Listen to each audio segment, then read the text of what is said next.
वृद्धावस्था के कारण उसका रूप बिगड़ गया, बुद्धि कमजोर हो गई, शरीर रोगी हो गया, अग्नि मंद पड़ गई, पुरुषार्थ और भोजन दोनों कम हो गए, बस घोर चिंता।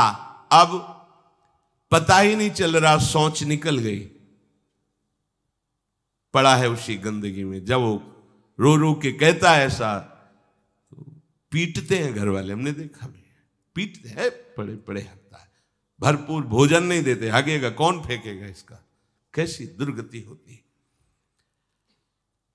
इसमें जो शब्द लिखा है, आस्तेव मत्योपन्यस्तम गृहपाल इवाहरन, गृहपाल कहते कुत्ते को, कुत्ते की भांति वो सबके अपमान सहता रहता है और रूखे सूखे टुकड़े खाकर जीवन निर्वाह करता है, फिर भी उसे भगवान की याद नहीं आती।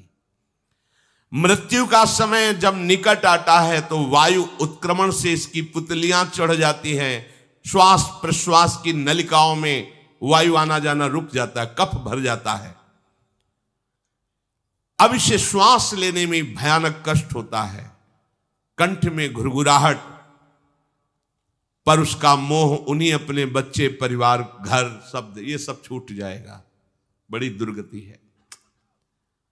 अंतिम समय क्या सोच रहा है, ये पत्नी छूट जाएगी, बेटे छूट जाए, और बेटों ने क्या उनके साथ व्यवहार किया, ये मोह है, ये मेरा कमाया हुआ मकान कैसे छोड़ सकता हूं, तो छिपकली बन के आना, इसी मकान में रेंगना।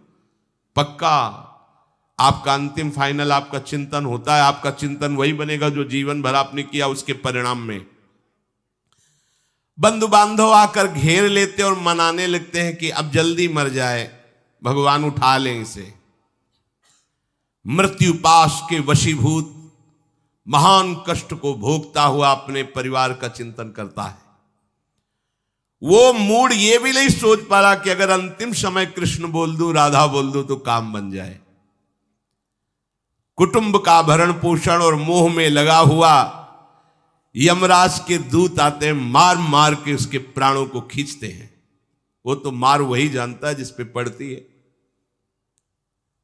पर सोचता कौन है, विवेक है नहीं, इसलिए सोच काम नहीं करती। भयंकर रोष युक्त नेत्र वाले, जिनके देखने से पेशाब छूट जाए, तभी तो आप देखो मरने वाले का शौच और लघु शंका सब छूट जाती है, देखने मात्र से, इतने वो भयानक है। वो देखकर भय के कारण मलमूत्र त्याग कर देता है।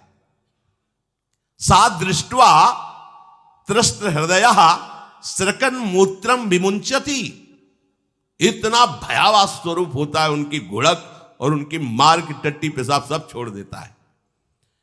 यमदूत उसे भयंकर यातना देते हुए प्राण खींचते हैं। अब ये तो वही जानता है जिसके खींचते हैं।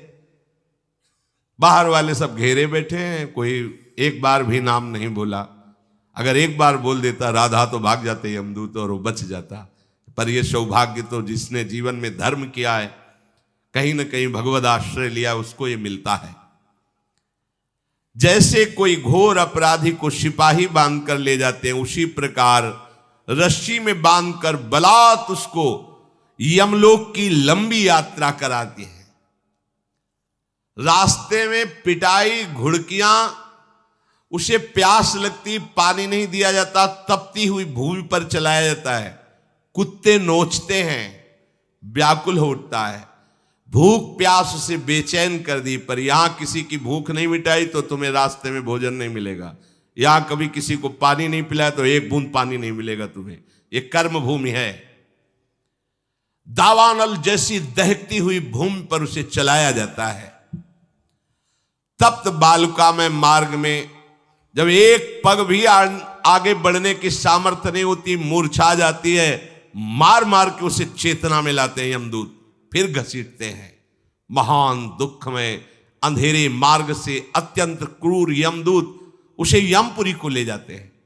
कितना मार्ग? 99,000 योजन मृत्यु लोक से। यह ऐसे नहीं कि कोई गप लिखी हुई है, नहीं नहीं। अब जैसे तिहाड़ जेल है, अब जानते ही नहीं तो क्या जानोगे, कहां तिहाड़ जेल, जाओ देखो जाके। आजीवन कारावास, कैसे बड़े कठोर कठोर, जैसा अपराधी वैसा दंड विधान। यहां थोड़ी दया है क्योंकि हृदय है, वहां हृदय नहीं है। वहां हृदयहीन शासक तुम्हारे पीछे लगाए जाएंगे। हृदय ही नहीं है, बस एक एक कर्म का हिसाब। जो हमने पढ़ा था पहली बार तो होश उड़ गए थे। जो यहां दूसरे का मांस खाते हैं ना, कोल्हू में पेरे जाते हैं। कोल्हू जैसे गन्ना नहीं पेरा जाता, लगा दिया कोल्हू में पेरे जा रहे। मरना है नहीं, सोचो कितना कष्ट। फिर इसके बाद समसी से मांस नोच कर उसे खवाया जाता। होश में हो जाओ। 99,000 योजन का मृत्यु लोक से यमलोक का मार्ग है, लिखा हो 99,000 योजनानाम सहस्राणी नवतिम नवचाध्वनः त्रिभिर्मुहूर्तैर्द्वाभ्याम वा नीतः प्राप्नोति यातनः। एक योजन का मतलब 4 कोश, 99,000 योजन। इतने लंबे मार्ग को 2 या 3 मुहूर्त में तय करना, दौड़ा के 2 या 3 मुहूर्त, बहुत कम समय। फिर वहां पहले से तय, इसको इस नरक में डालो, इसको इस नरक में। वहां इतना समय, थोड़ी भीड़ लगी है। जैसे अपने एक फोड़ा हुआ तो अपने इतने कष्ट समझते, अस्पताल जाओ देखो चीख लगी, किसी का पैर टूटा, किसी कुछ, ऐसे ही वहां सब हिसाब हो रहा है। उसको धधकती हुई लकड़ियों में जलाया जाता है, कहीं दूसरों के द्वारा काट काट कर उसको उसका ही मांस खिलाया जाता है। यमपुरी के कुत्तों के भयानक दांत होते हैं, जिंदा, अब मरना है नहीं वहां। भयानक गिद्धों के द्वारा आंतें खींची जाती है। यहां सांप बिच्छू डांस जिसको मारा है वहां भयंकर रूप रखकर उसका खून पीते हैं। हिसाब है बहुत होश में। यहां तुम किसी के शरीर को काट दो तो मर जाएगा, वहां ऐसा नहीं होता। वहां बार बार काटा जाएगा, मरोगे नहीं, पीड़ा वैसे ही होगी। बड़े भयानक कष्टों को भोगता है। तामिस्त अंध तामिस्त रौरव आदि नरकों को भोगता है। हे माता, भगवान कपिल देव जी कहते हैं, जो पुण्य आत्मा लोग होते हैं स्वर्ग आदि में जाकर पुण्य भोगते हैं, लेकिन दोनों को फिर गिरना होता है, क्योंकि वो भगवान का भजन नहीं किए, इसलिए पुण्य भोग कर मृत्यु लोक आते हैं, वो पाप भोग कर नरक से मृत्यु लोक आते हैं। माता जब उनके भोग संपन्न होते हैं नरक आदि के, अब वो जन्म लेते हैं। फिर यहां ध्यान से सुनना, जब जीव को मनुष्य शरीर में जन्म लेना होता है तो प्रकृति में वर्षा के साथ आता है। प्रकृति में वर्षा के साथ आया और फसल में मूली गाजर गेहूं अन्न, इनमें वो जीव प्रवेश करता है और उसे माता पिता दोनों पाते हैं। तो सप्तम धातु वीर के रूप में परिणित होता है जीव। वो वीर कण के रूप में माता के उदर में जब प्रवेश करता है तो एक रात्रि में मां का और पिता का, दोनों का वो जो वीर मिलता है, उस रज और वीर के मिलने से एक कलल सा बनता है। 5 रात्रि व्यतीत होने के बाद एक बुदबुदा सा बनता है। 10 रात्रि व्यतीत होने के बाद एक बेर की सी आकृति होती है। फिर उसके बाद उसमें धीरे धीरे मांसपेशियां बढ़ने लगती हैं। 1 महीने में उसके सिर निकल आता है। 2 महीने में हाथ पांव अंगों का विभाग होता है। 3रे महीने में नख रोम अस्थि चर्म स्त्री पुरुष के चिन्ह प्रकट हो जाते हैं। 4 महीने में मांसादि 7 धातुएं प्रकट हो जाती है। 5वें महीने में चेतना जागृत हो जाती है।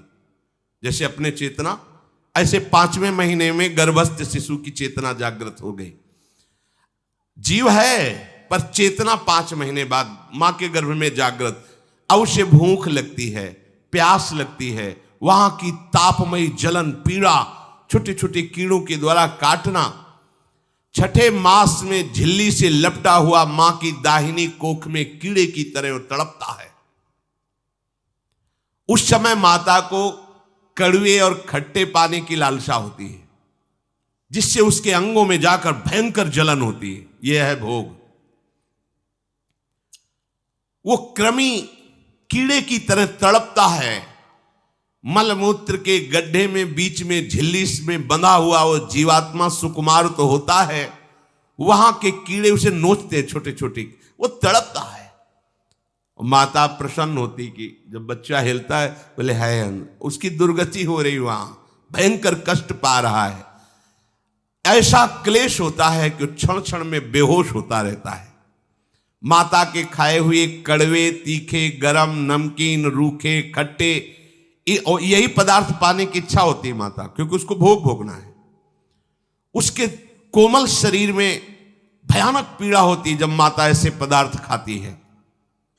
गर्भाशय की झिल्ली में लिपटा हुआ, आंतों और मलमूत्र से घिरा हुआ सिर, पेट की और पीठ और गर्दन एक कुंडलाकार ऐसे कंकण जैसा, ऐसी आकृति गर्भस्थ शिशु की होती है। पिंजड़े में बंद पक्षी के समान पराधीन, ना तो वो हिल डुल सकता है ना बोल सकता है, बड़ा असमर्थ दुख को भोग रहा है, चेतना पूरी है। इसी समय भगवान द्रवित होकर उसे ज्ञान देते हैं, गर्भस्थ शिशु को, सबको। जे उसे ज्ञान होता है तो सैकड़ों जन्म के कुकर्मों से याद आते हैं, सैकड़ों जन्म के। ओहो, ये मेरे कर्म का ही फल, मैंने ऐसे कर्म किए इसलिए ये दुख भोग रहा हूं। बेचैन हो जाता है, कैसे निपट पाऊंगा, सैकड़ों जन्म के कर्म जमा है।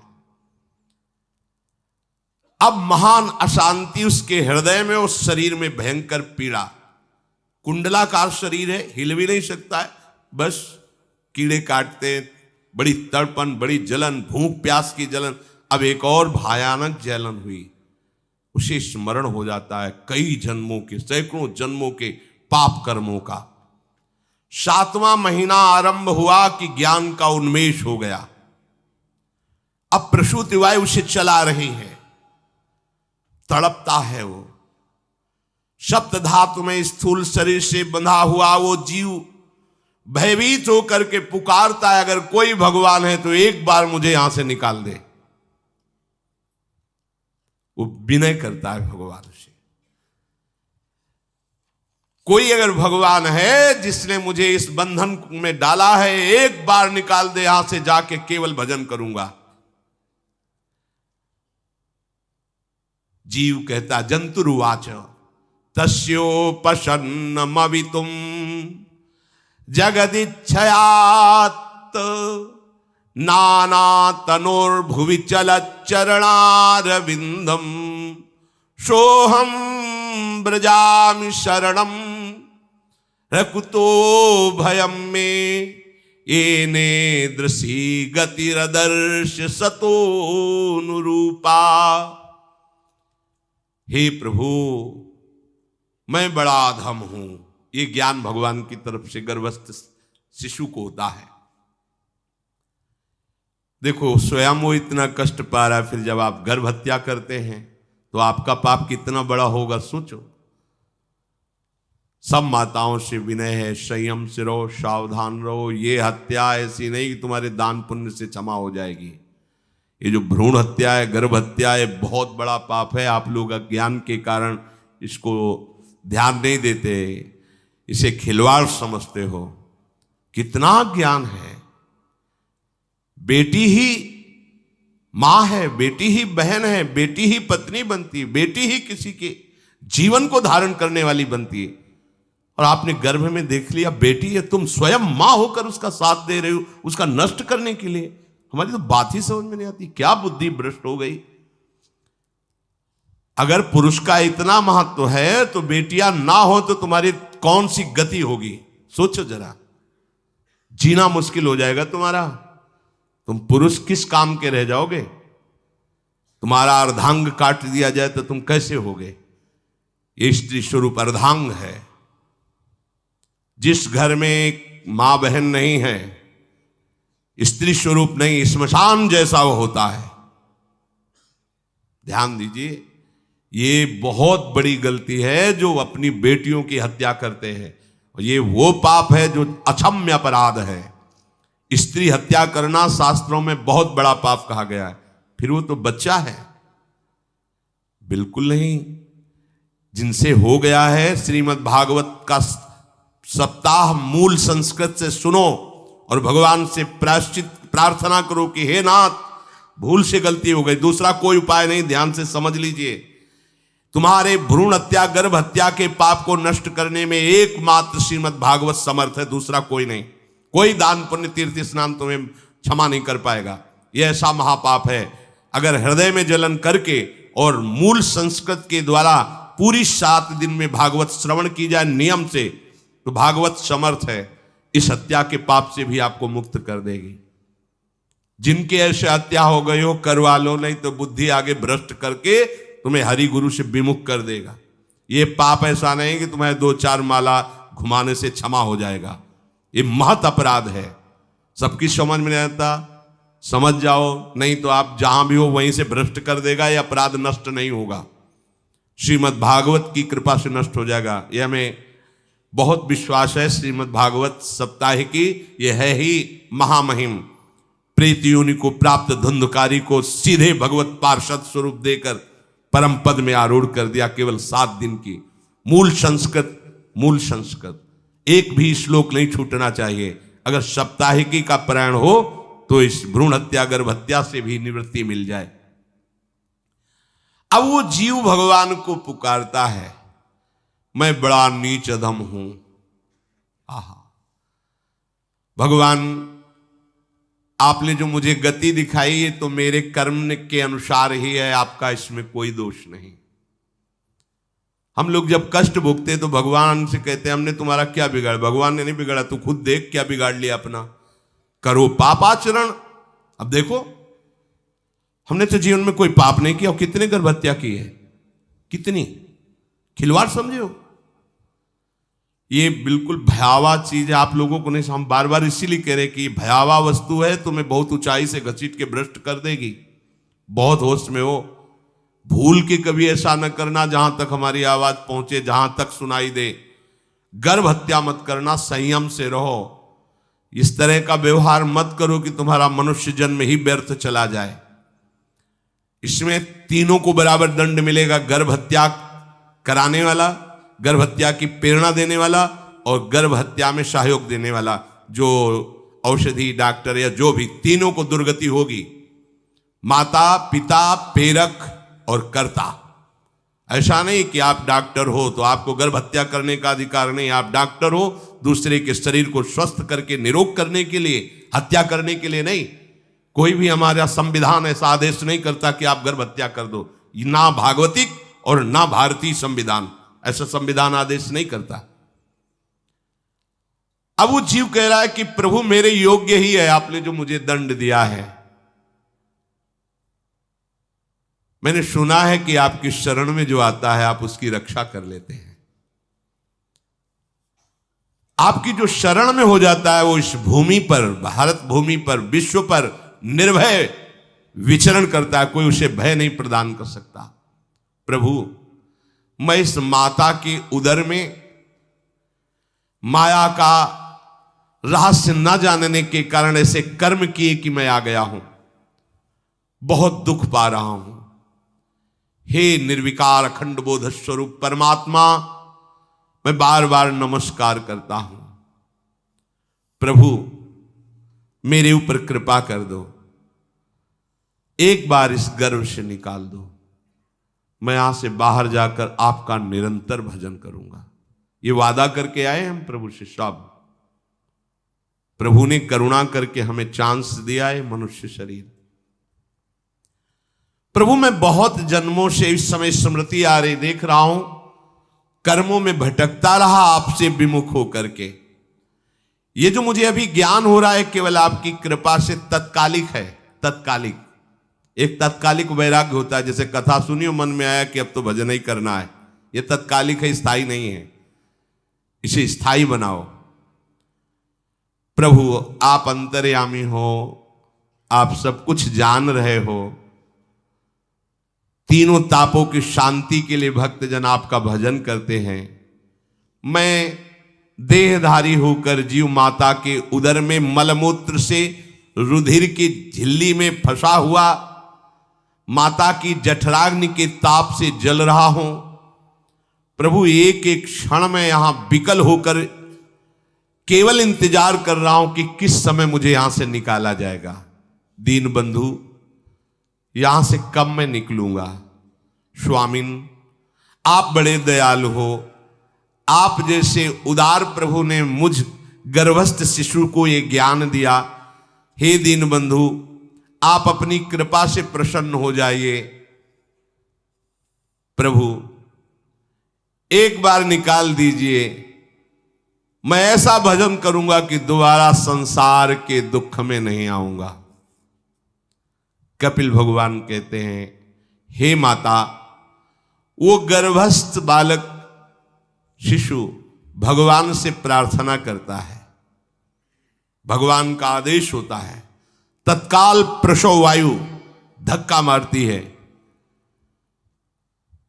जे ही प्रसव वायु धक्का मारती तो उसको ऐसा भयंकर कष्ट होता है, जैसा पीछे लिखा है कि जैसे जिंदा किसी की चमड़ी उतारी जाए, ऐसा मां के गर्भ से निकलते समय उसे कष्ट होता है।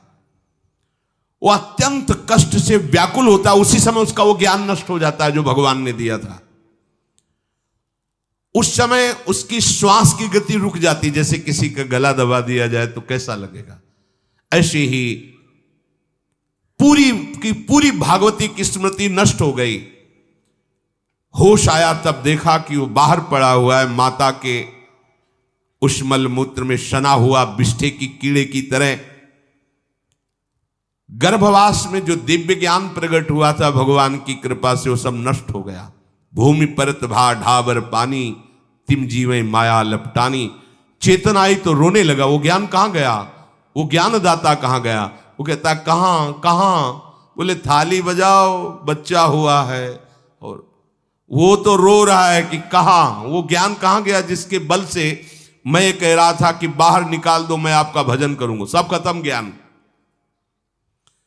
जो लोग उसका अभिप्राय नहीं समझते, वो उत्सव मनाते हैं। बालक हुआ है, वो रो रहा है, वो कहां गया ज्ञान? कहां कहां कहां? छोटा बालक यही रोक कहता कहां?